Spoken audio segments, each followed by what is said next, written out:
how's it going? Sorry, I haven't been, active with the YouTube page, but we're back again with Quiet Conversations with L. Jackson Pastor. So for today, we're just talking about trusting each other and trying to give each other like that faith towards one another, as especially in a setup, in a Christian setup.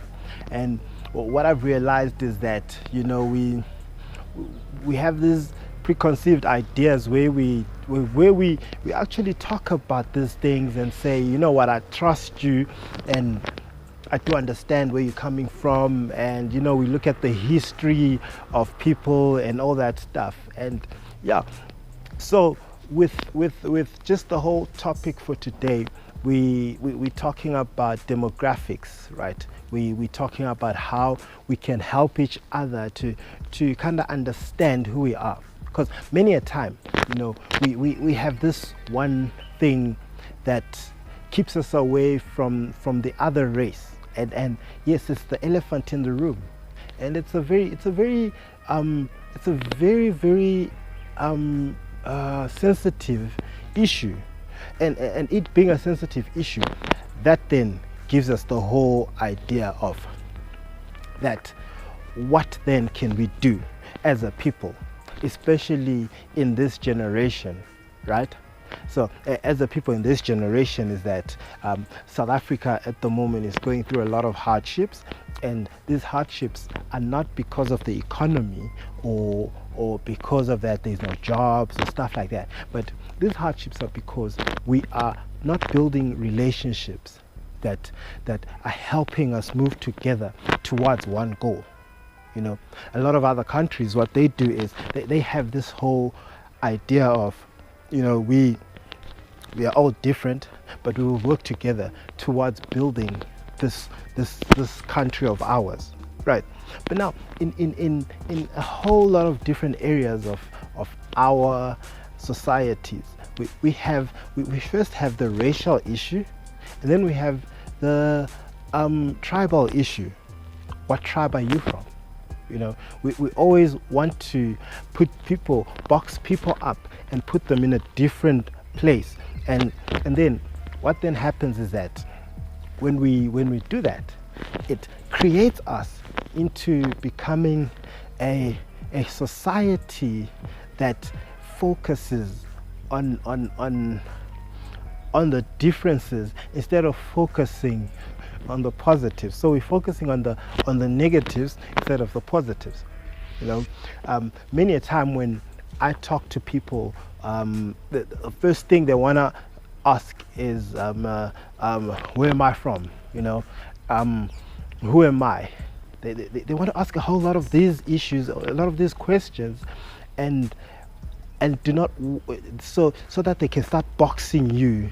All right, the same sense as in, if I tell people I'm a pastor, for example, already they have a preconceived idea of how a pastor should act.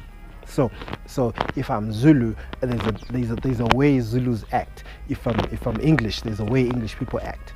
If I'm Afrikaans, there's a way Afrikaans people act. And then they box me into that box, so that at the end of the day, I'm looked upon according to what tribe I am or to what race I am. So that's why we find that there's a whole lot of issues of, an example that I could put is that a lot of people like to box black people as criminals, and it is that's the elephant in the room. It's true, and the first thing is they will not trust you because it's not because they don't know you. They will not trust you just because of the color of your skin, right? Others like to box all white people as racist. Even if you had just one issue as a white person, if you see that kids, like for example, if I have kids, and most of this, and then if I was white and I had kids, most of these guys is that someone will come and then say, look, I can maybe take care of your kids or something like that, and then I start looking at this guy, because remember, this is my child and I need to protect my child as a parent. But then because now I'm protecting my child, people will start saying, no, no, no, you don't trust me just because I'm black. And that's the thing. We always have this preconceived idea. And then the thing is, now we have lost that whole respect upon each other, just because we're trying so hard, to protect our race or our culture or everything. And yes, it's good to do that, but at the same time it is blocking us from working together and finding a way to focus on moving forward as a people, as a nation. And it's killing our economy at the same time, because now I cannot trust a black business just because of what the ideas of what a black business does that has been placed in my own mind, right? I cannot trust a white business just because of that. Oh no, they've oppressed us for so many years. So those are some of the things that we always look at, and we just need to consider that, right now we're in a generation, we're at a space where we need to start believing in each other and start giving each other the benefit of the doubt. So what I could suggest is that we have to start getting into conversation, right? And building a relationship. And the way we build these relationships is it's a broad way. There's a broad spectrum to it, to how we build these relationships.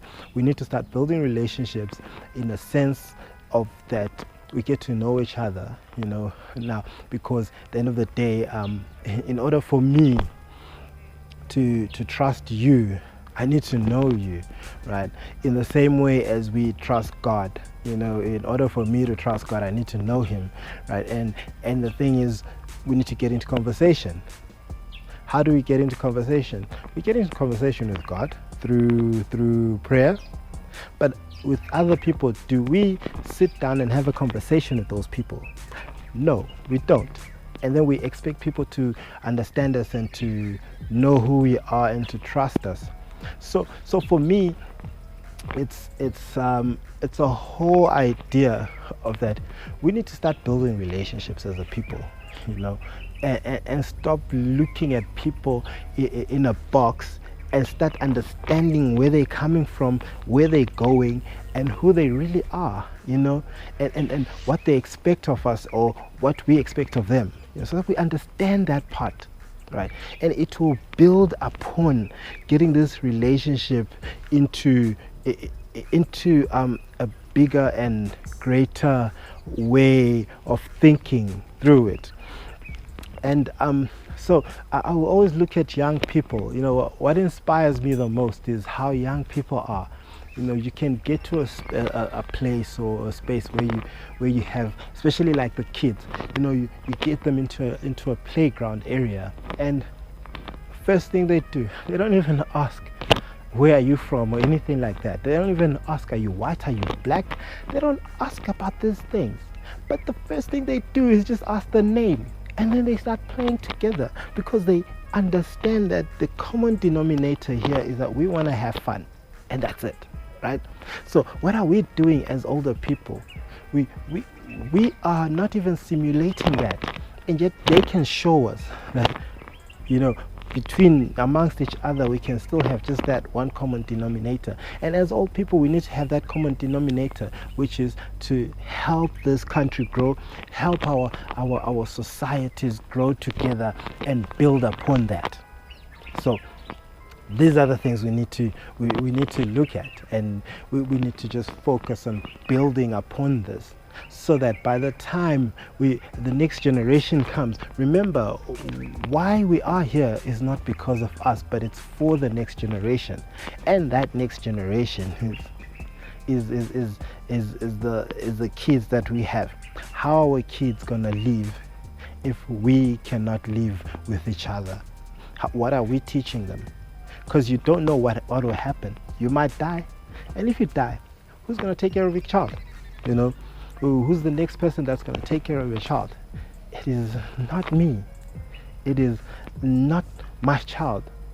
if you are not teaching your child to respect others, but the moment we teach our children to create relationships, to get to know each other, that way we will build upon everything and not have this stigma against other race or the other tribe. So as just human beings, as human nature, we need to take that stigma out and start focusing on building and moving forward, right?